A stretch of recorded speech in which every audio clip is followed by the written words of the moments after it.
back to 2022 when the entire internet basically flipped upside down because the unthinkable happened. Grand Theft Auto 6, the most anticipated secretive game on the planet, leaked. 90 different videos, about 50 minutes total of early gameplay footage, was sourced directly from Rockstar's internal system and just casually posted on a forum for the world to see. And as you'd expect from that, well, it spread like a wildfire. Now keep in mind that this was well before we even had a GTA 6 trailer, and these leaks revealed both playable protagonists engaging in different aspects of gameplay activity like robberies and shootouts. I wish I could show the footage, but Rockstar would take this video down. And for a company like Rockstar, nobody ever thought something like this would happen, considering how good they've always been at locking down their secrets. So who could have pulled this off? I mean, it had to be some experienced group of Russian hackers, right?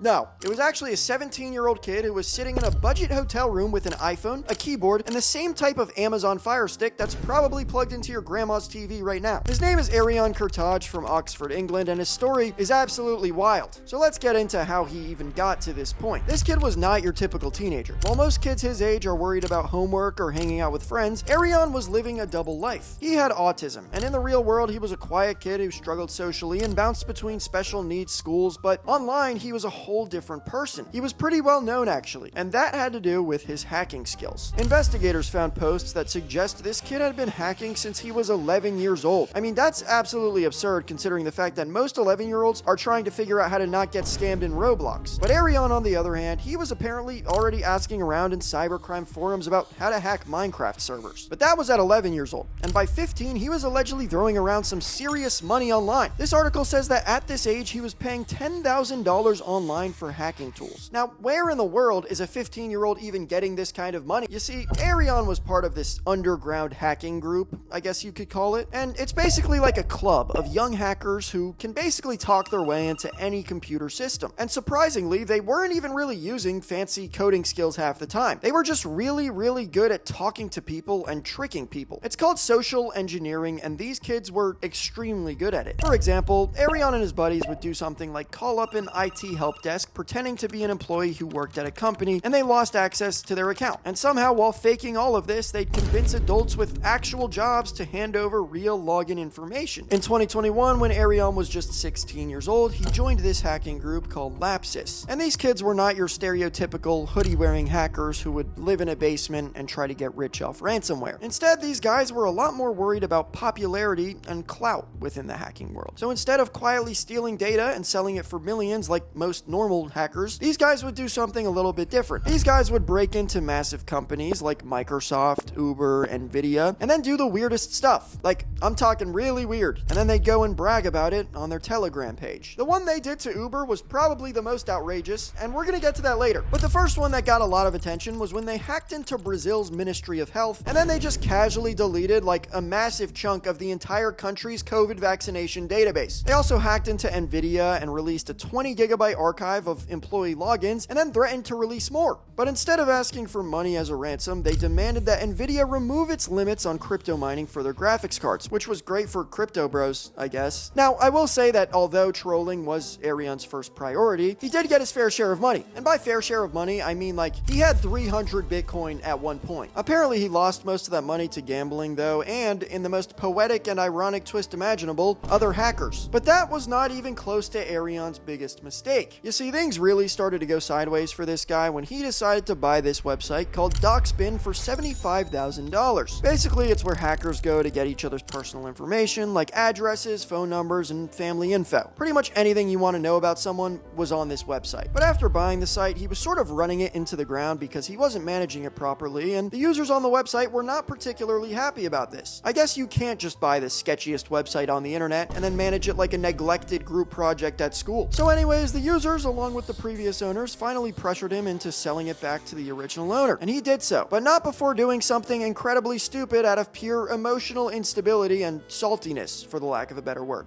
He leaked everyone's personal data from the website. Not a good idea. You know, for such a smart guy, this was quite surprising. I mean, this entire website's community is made up of hackers who want to ruin people's lives with their personal information, and I guess he thought doing this was a good idea. It was not. The other hackers got revenge fast, and it became became ugly for Arion. They posted everything about him and his family online, and things got to the point where people started showing up at his house, throwing bricks through windows, and smashing up his mom's car. Someone even sent him a mysterious bag of chicken, which, is that threatening? I don't know, like, was it raw? Cooked? Rotisserie? I guess the threat level also really depends on if it was seasoned or what seasoning was used. Jokes aside, this probably sucked for his parents because they had no idea why all of this was going down. Keep in mind, it's all still happening before the biggest hack of his life. I mean, his dad literally told reporters he's never talked about any hacking, but he is very good on computers and spends a lot of time on the computer. I always thought he was playing games. Playing games? Sir, your son just deleted Brazil, and you had no idea? I guess he's now realizing that he's good with computers might have been a little bit of an understatement once the bricks started flying through windows and the chicken arrived at his house. Anyways, the police had already arrested Arion twice for hacking at this point, but they kept letting him go because, well, what do you do with a teenager? They told him to stay off computers, but for him, that's like telling a fish not to swim. I mean, this kid was quite literally addicted to hacking. You could not stop him from doing what he wanted to do. So as he continues to keep hacking and these attacks at his home continue to escalate, police decided he needed some form of protection. So they stuck him in that budget hotel I mentioned at the start of this video. It was a Travelodge hotel in Oxford, England. They even gave him and his mom a secret code, Lucky Lucky, which completely unrelated is such a weird random code name. It sounds like the name of a Chinese massage parlor. Anyways, they did that to know when it was safe for them to open the door, because that's how bad these attacks were getting. His mom was put on a separate floor and police specifically told him to follow just one rule: no computers allowed. But Arion, knowing how he is, obviously had other plans. So he leaves his hotel room and walks down to the local Best Buy to grab some computer gear, spending about $200. He bought an Amazon Fire Stick, a keyboard, a mouse, and he used his hotel's TV as a monitor. He basically crafted himself an entire hacking command center from this budget hotel room. I mean, it was basically the hacking equivalent of performing brain surgery with a butter knife and some dental floss. And what did he do with this setup that he just made? He went absolutely ballistic. First, he did the infamous Uber hack I mentioned earlier, where, well, let's just say he posted a picture of an inappropriate body part in their internal work group chat for every employee to see. But that was just the warm-up. His main target was Rockstar Games. On September 17th, 2022, someone with the username Teapot Uber Hacker showed up in a Grand Theft Auto forum claiming they've hacked Rockstar. Now, for everybody in this forum, they've heard this a million times. It's the same thing over and over again, just someone whining for attention. They were like, yeah, sure, buddy, nobody believes you. Everyone says this. They're full of crap. But then the videos started flowing in. 90 clips of GTA 6, the game that everyone had been waiting almost a decade for. At this time, nobody knew a single thing about it, and the internet went absolutely insane. Gamers saw the first ever female protagonist. They saw early development footage, source code, everything Rockstar had been keeping secret for years. And Rockstar scrambled to try and delete everything as it was surfacing online, but Rockstar could not keep up. It was like this video of the dude who tried to mop the ocean. It just doesn't work. The hacker woke up the next day to 3,000 new messages on Telegram. One person wrote, "This day is legendary." And that's how the entire GTA community felt. After so much waiting and anticipation for this game that seemingly was never going to come out and that they knew nothing about, they finally got some sort of glimpse of hope. But while the internet was losing its mind, police were closing in and they knew exactly where these messages came from. That little hotel room. See, they'd been monitoring online messages from this hotel room because, I mean, who wouldn't after everything this kid's done? And